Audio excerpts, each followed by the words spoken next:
আসলে দেখেন অন্তর্বর্তীকালীন সরকার কিন্তু 7 মাস হয়ে যাচ্ছে এখন বর্তমানে ক্ষমতায় আছে, কিন্তু তারা বলতেছে যে আমরা সংস্কার করতেছি, সংস্কার আগে তারপরে নির্বাচন।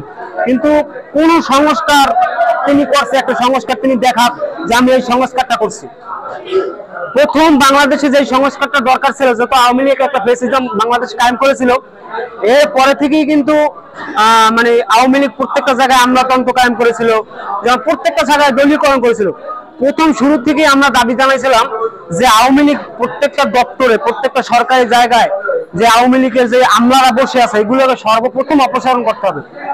এই সংস্কারটা সর্বপ্রথম দরকার ছিল, কিন্তু এই সংস্কারটা তিনি করতে পারেন নাই। তারপরে দেখেন গরিব মানুষের যে মৌলিক চাহিদাটা, এদেশের গরিব মানুষ, আমি সাধারণ মানুষের পক্ষে কিছু কথা বলতে চাই। এদেশের সাধারণ মানুষ মন্ত্রী হতে চায় না, এমপি হতে চায় না, প্রধানমন্ত্রী হতে চায় না। এদেশের মানুষ চায় আমরা ভালো থাকি, ভালো খাই, সুন্দর মতো জানমালের নিরাপত্তা দিক। কিন্তু এটা এই স্বাধীনতা 53 বছর পার হয়েছে, কোন সরকার দিতে পারে না।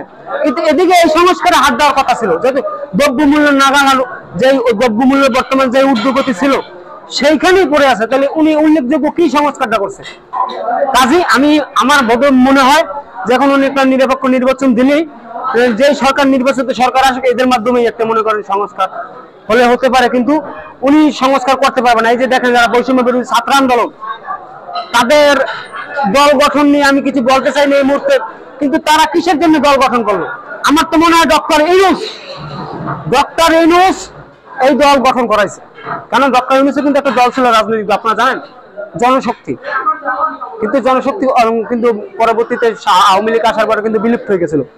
কিন্তু আমার মনে হয় দেখেন, যেখানে এই যে হাসনাত এই সারজিৎকে বাইরে রাখা, তারা কিন্তু উপদেষ্টায় গেল, 6 মাস 7 মাস থাইকে আবার পদত্যাগ করে তারা পরের দিন আত্মপ্রকাশ করলো।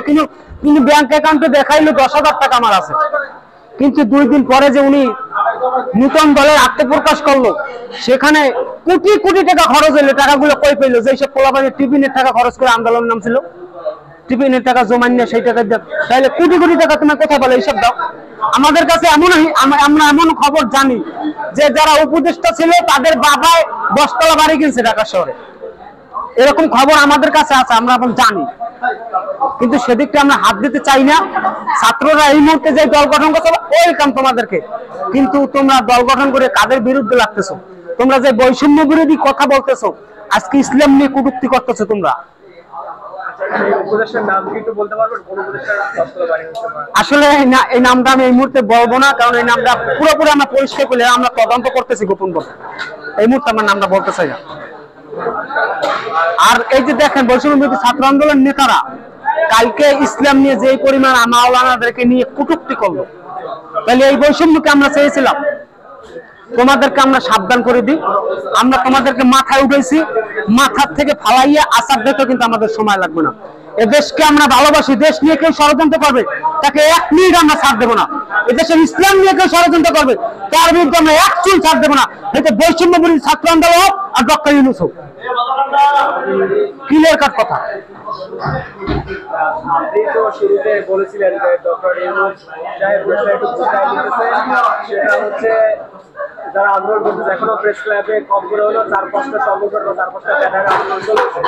তো এরকম আন্দোলনের কারণে ডক্টর ইউনূসের সাথে আগাতে পারছেন না, বা হচ্ছে তিনি দেশটাকে বুঝাতে পারছেন। আসলে দেখেন, আমি ওই কথাটা যখন বলছিলাম তখন কিন্তু ওই যে আনসার আছে, আনসার ওনরা, এবারে এই যে ভূমি রেজিস্ট্রার অফিস ওনরা আসছিল, তো ওই সময় আমি বলছিলাম যে এই মুহূর্তে আপনারা কিসের জন্য আন্দোলন আসছেন? ডক্টর ইউনূস ক্ষমতায় বসছে 1 মাস শুধু হয়েছে, ডক্টর ইউনূস ক্ষমতায় বসছে, সে বলতেছে সংস্কার করবে, তো দেশটাকে খাড়া করুক, পরে আপনারা দাবি দয়া নিয়ে আসেন। কিন্তু তিনি কি সংস্কারটা করতে পারছে?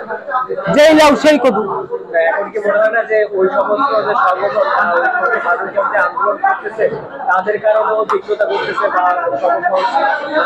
আসলে দেখেন, এখানে দীর্ঘ একটা পরিকল্পনা কিন্তু আওয়ামী লীগের আছে।